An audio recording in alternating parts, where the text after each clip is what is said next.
高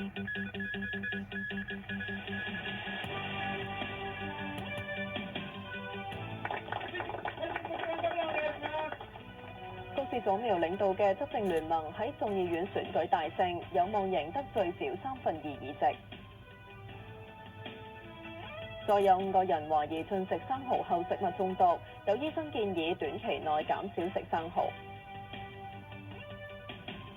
天文台預測今個星期中後期氣温回升，星期六情人節最高24度。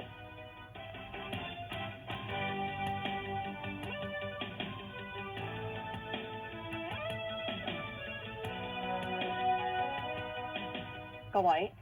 日本眾議院選舉投票結束，日本放送協會票站調查推算，首相高市早苗領導嘅自民黨有望單獨贏得過半議席，執政聯盟更加贏得至少2/3議席，除咗意味高市早苗可以繼續執政，亦都達到修憲門檻。